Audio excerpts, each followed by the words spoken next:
Hello and welcome to another episode of the Startup Operator Roundup. I am Roshan And I'm Gunjan and together we break down the biggest headlines from India's growing startup ecosystem. In this week's episode, we'll be examining the performance of the Startup India initiative that has completed 8 years. And then as the appraisal season is approaching, I'll be asking Roshan about, what the sentiments are for founders as to the hikes.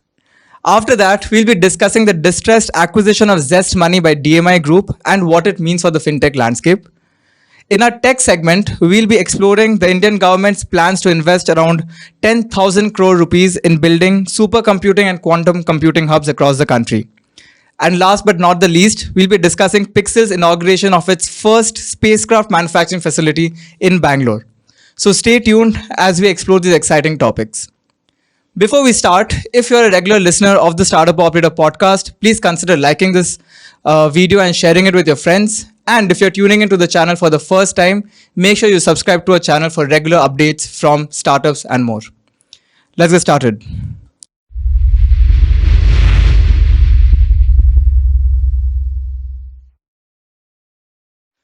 Roshan, before we start off with these topics, Apple, released a very nice video of the manufacturing process of the Vision Pro 2. Yeah. What did you think of that? It looks sexy, man, in one word, right? I don't know. I mean, it's quite different from Apple's previous videos. I think previous videos show the use case, how these products are actually used. I mean, and the previous video of the Vision Pro also showed this guy who was taking meetings, watching movies. There was a bunch of entertainment stuff as well happening.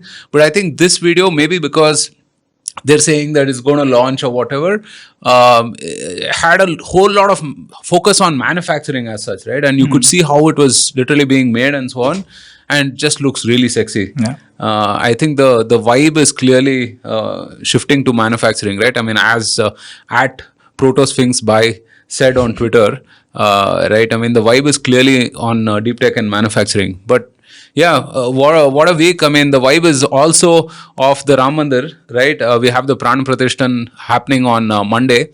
And I think it's a mega moment for us, I would say. It's a cultural moment in history.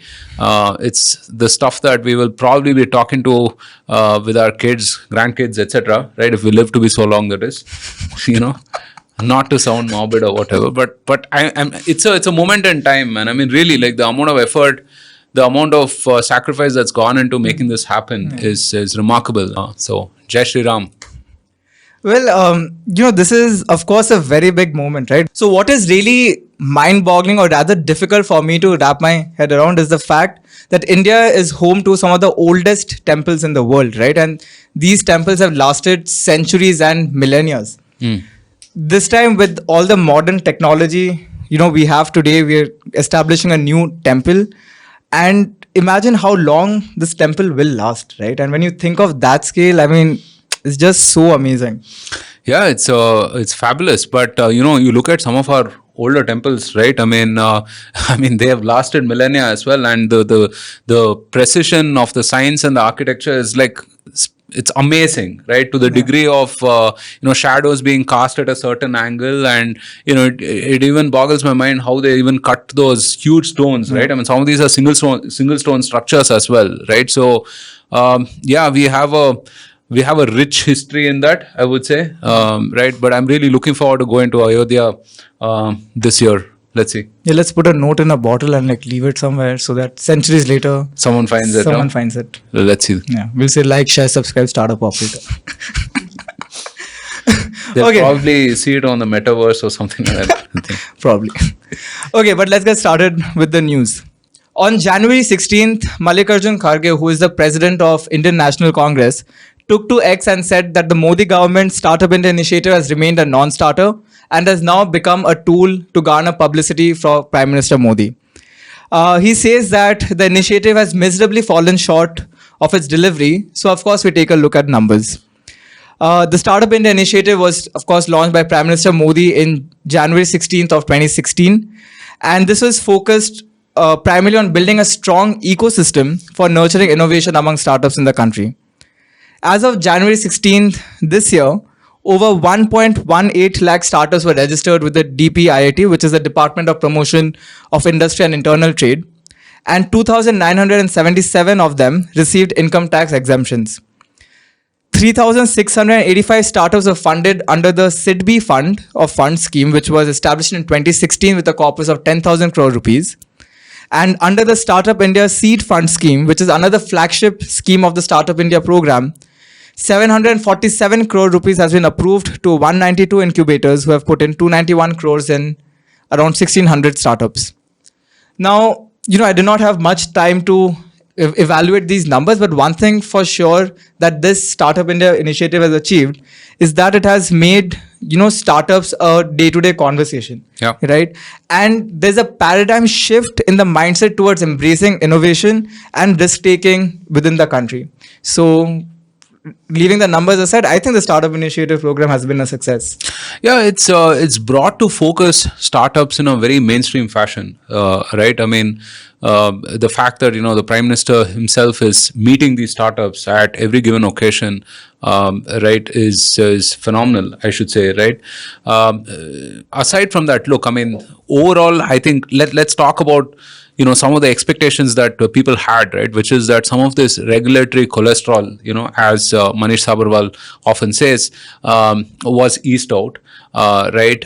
Some of these laws and regulations were not, that don't need to be as cumbersome, are kind of eased out for startups, right? It's easy to open and shut down companies, so on and so forth, right? I mean, to that end, well, I mean, there could definitely have been more progress, I would say, right? Everyone is expecting this kind of a single window of clearance of sorts for various things, right? Where it's all digital and so on. And I'm not saying that nothing has happened, but yeah, there's a lot more that could happen on that front, I should say, right? But, we had Kaushik Mudda of Ethereal Machines on the podcast some time back, and he spoke about how they wouldn't have been able to afford some of these filing for IP and so on and so forth, right? In the past, I mean, if it costed 4 or 5 or 8 lakhs for them to really file those patents, right? But thanks to the government's initiatives, it costed them a few tens of thousands or even less, I should say, right?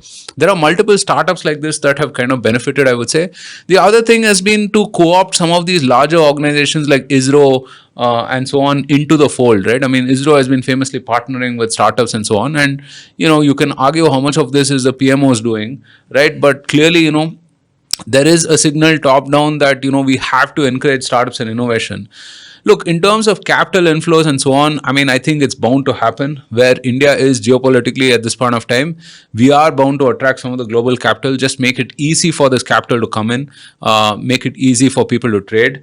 Right?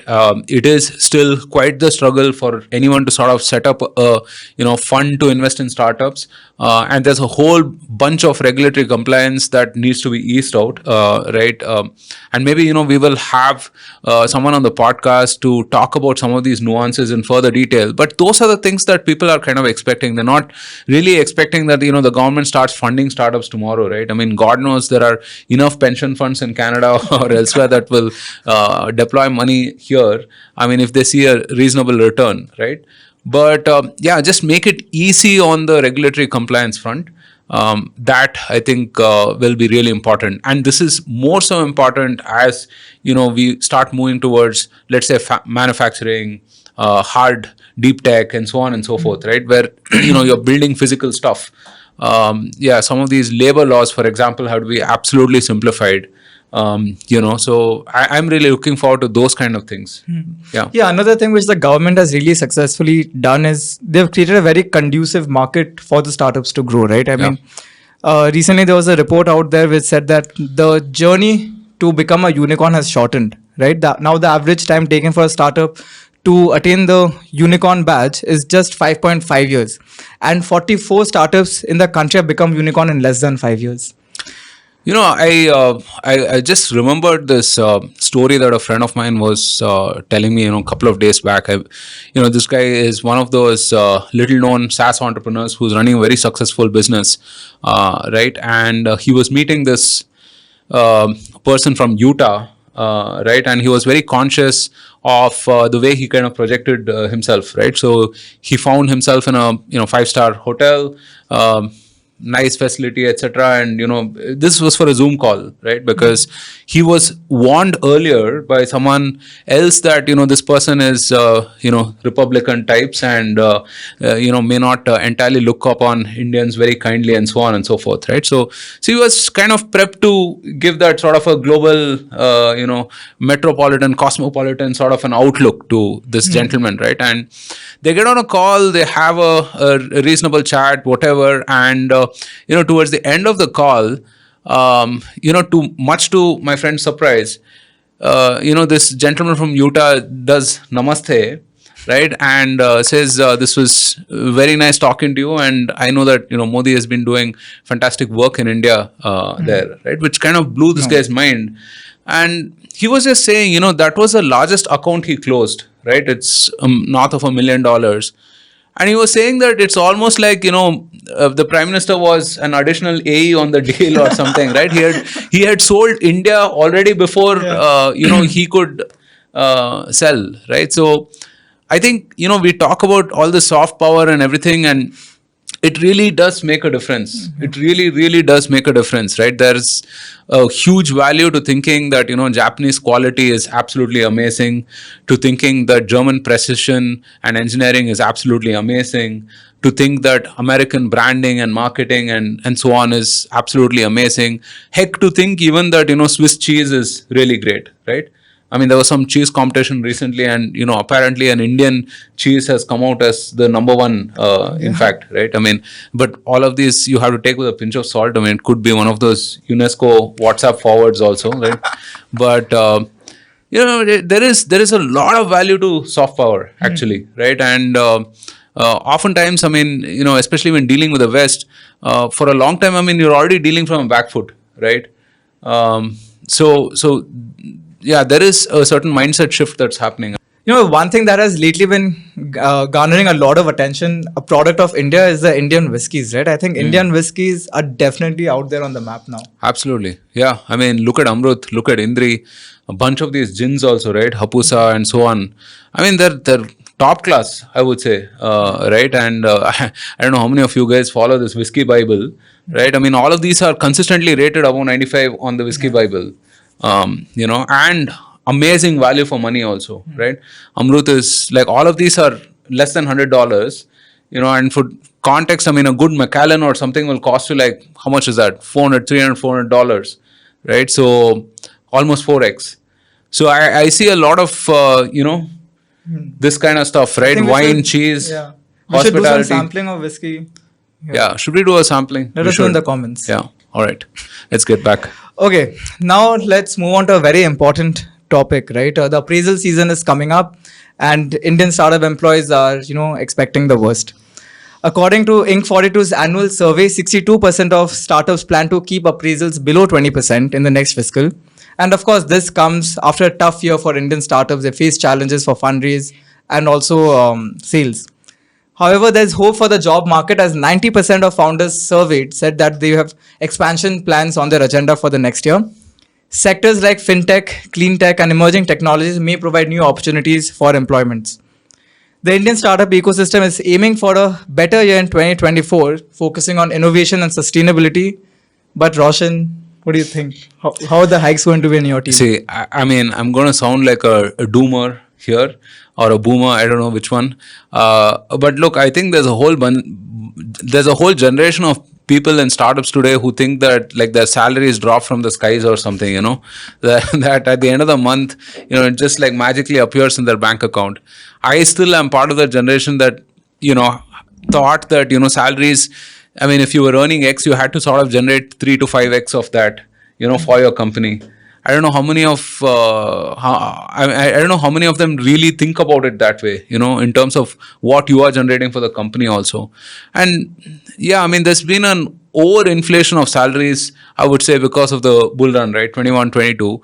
And one thing about salaries is they're always set, up until they never, you don't find depreciating salaries. They may remain flat for a while, right? But they don't depreciate. So which means that there's a higher base on which that, appraisals have to be paid out, right? So I kind of, sympathize with founders on this one, because the market has been set to a certain level, right? And it is what it is. For every 2 or 3 people who are sane about these things, I mean, there's always 1 or 2 who are irrational about it, right? And who think that the good times might come back. But I feel like this year, I think, is a hard reality check, right? I don't think a lot of startups will pay out because, this year, again, there's a lot of ambiguity. The US elections are here, right? And I don't think the funding environment will be back to normal for a year, 18 months, maybe even 2 years. Who knows, right? So everyone literally is trying to nickel and dime and just hope that, they can hold on to as much of the runway, as much of the capital as possible to impact the runway. So yeah, I mean, I wish I had better news, but the good thing is that, hopefully you'll still have a job, I suppose. Okay, but you have been in the startup ecosystem for, I think, 15 years now? Yeah. So what advice do you have for people, who want to negotiate a better appraisal? Is this your appraisal pre-conversation that we're having? This is for our viewers. Well, I mean... and also me. Look, I mean, I think you obviously have to have a more open relationship with your manager, right? Which is that you guys, I hope that you guys talk about career and money and work, more than a few times in your, in a year, right? It should not come down to that one conversation you're going to have at the end of the year and magically each of you will understand exactly what the other wants and, voila, I mean, something great will come out for both of you all, right? I mean, it isn't as simple as that, right? I mean, you need to have reasonable expectations set on both fronts. So in order for you to negotiate, I mean, I recorded a reel sometime back. I think we'll probably link it in the description. One is to set expectations way before your appraisal actually happens. The second thing is to be very explicit about the value that you've delivered for the organization. I mentioned 3 to 5x. Figure out how you can sort of demonstrate that value, right? And the third thing is to not treat this as a sort of a binary thing, right? You give me this or else kind of a conversation, which people in leadership absolutely hate that kind of conversation. So figure out a roadmap to achieving that number. I mean, if I have to hit that particular number, what will it take for me to do that, right? That is a more productive conversation, I would say. So, but do check out that reel. I mean, I've articulated it in a little more detail. That is a good starting point, I would say. Awesome. So you're all set to have that conversation with me, Gunjan. I thought I already have those conversations on a daily basis. Yeah. All right. Moving on to the next topic. DMI Group acquires Zest Money in a distressed sale. DMI Finance has been contemplating the acquisition of Zest Money for several weeks now and has been competing with the likes of Aditya Birla Capital, Piramal and Hero FinCorp. However, Aditya Birla and Piramal backed out of the deal a few days ago, citing high exposure, which amounts nearly to 700 to 800 crore rupees in the Zest Money deal. Now, Zest Money was a company that was once valued at around $475 million. But, last month in December, they had to shut down shop. And one of the primary reasons for it was a change in regulatory environment. Right? So what do you make of this update? Well, we've spoken often enough about Zest Money as well. We'll perhaps link an older episode of theirs. Look, I mean, the entire, BNPL game has changed, right? After the RBI regulations, which basically are, screwing some of these intermediaries in that sense, right? Zest Money did introduce a bunch of tech innovation, I would say, right? In terms of converting your one-time payments to EMI and so on, offering you a seamless loan. And that still, I think, could be valuable for a traditional lender, right? Whether that is, ABC or Hero FinCorp or DMI as well, right? And here, I think DMI has come up in front. So, yeah, I mean, they're probably going to acquire them for the technology and for some of these new age users that they may have garnered, right? I mean, I don't know how you value something like this, right? But what is the deal they've signed there? That number has not been disclosed. Okay. But I'm guessing it's a distressed sale. So, I mean, definitely at a way less than their 90% valuation. Or 85% Yeah, sure. Yeah. Okay, another exciting news from last week is that the center will be allocating around 10,000 crore rupees for building supercomputing and quantum computing hubs across the country. Wow. This will be done in collaboration with private sector through public-private partnerships. These proposed hubs aim to provide access to high-performing computing utilizing either a leasing model or a computing as a service approach, particularly benefiting startups, micro, small, and medium enterprises, and other companies. The initial plans involve setting up quantum computing hubs that will be used primarily by education institutions and government research and development. But this is very exciting news because if you look today, these quantum computing powers are really enjoyed by the likes of developed countries like UK, Germany, and the US. But for a country like India, I think having these supercomputing powers will really be beneficial because one, India is still highly dependent on agriculture, and our country still struggles with severe cases of drought and cyclones. Right, and this happens on a yearly basis. And by analyzing the weather patterns and the various data we collect, we will be able to provide better information to farmers so that they are prepared for such calamities. Another aspect which I think will really benefit us as a country is that given our diversity, right, and the various welfare schemes that the center comes up with, the analytical power of supercomputers will enable us to devise better welfare schemes and also see how the schemes are being passed on to the grassroots levels, what the impact they are having at a grassroots level. Yeah. So while people may argue that hey, there are better problems to solve in India, the money can be invested elsewhere, I think this itself is a solution that will catalyze a lot of things in society. Yeah, there's a real race for computing power, right? I mean, if you look at, some report came up that Facebook is buying record number of NVIDIA chips, for instance, right? Or Meta, I should say, right? So there is really everyone kind of recognizes that. I mean, one crazy theory that, someone floated the other day was that, Web3 crash has resulted in the AI boom because previously all of the compute power was being used to mine crypto, which was used for this LLM and AI stuff instead, right? I mean, I don't know. I don't know whether that has any credence, but possible, right? I mean, so compute power is precious, and we should definitely amp up on that. Okay, another exciting news. Pixxel inaugurates its first spacecraft manufacturing facility in Bangalore. The company said that this new facility is a comprehensive assembly, integration, and testing facility to allow the company to scale for large-scale satellite manufacturing. Pixxel has launched 3 Pathfinder hyperspectral satellites and plans for a constellation of 24 satellites in total. We had Awais in the podcast recently, and there was a fantastic conversation.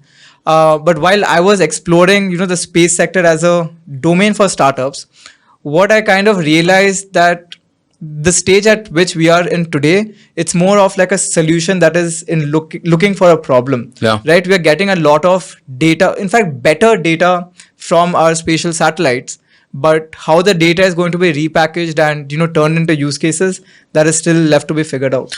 Yeah, I mean, this is that whole category creation process, right? I mean, so obviously the data would be useful, and there's a question that I posed to Awais as well, right? In terms of how do you paint that vision for your prospects who don't yet really know that they need something like this, right? And I would say this is as common as someone inventing a new drug for something, or so this is classic category creation, right? I mean, we had Banu of Banzu on the podcast, just last week. Do you think it's a edtech thing to name a company after you? You have Byju's for Byju's, you have Bhanu for Bhanzu, you have Khan for Khan.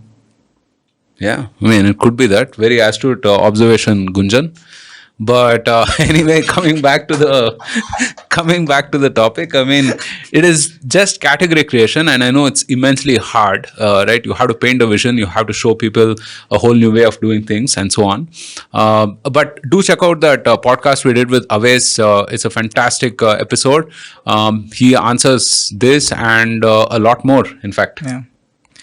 Awesome. So now before we move on to the talk of the town section, here are some of the biggest fundraisers of the week. Wow Momo raised $49 million from Khazana, National Berhad, and Oaks Asset Management. Fintech startup FinAGG Technologies raised $11 million from Tata Capital, Blue Orchard, SIDBI, Prime Venture Partners, and others. Aquaculture technology startup Aqua Exchange raised around $6 million from Ocean 14 Capital, India Partners, and others. EV startup Alt Mobility raised $6 million from Shell Ventures, Eurazeo, EV2 Ventures, Twinam, Use Inclusive, and the likes.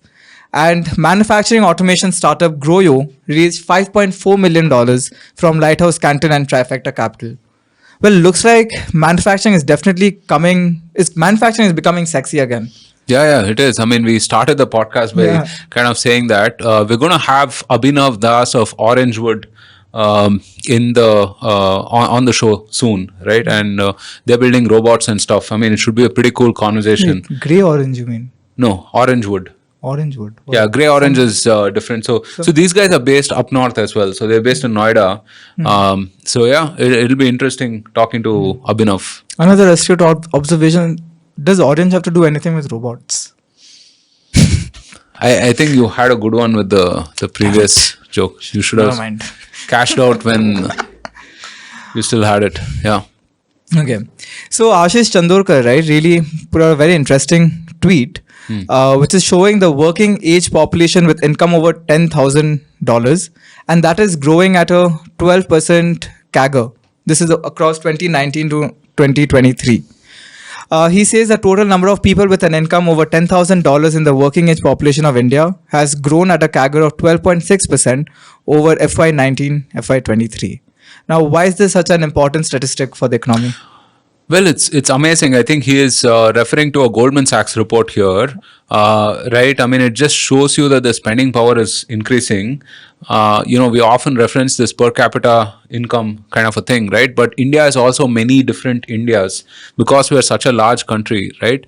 You should check out the Silicon Valley report by Bloom Ventures, which kind of talks about this various different Indias, right? I mean, they call it India 1, India 2, and India 3.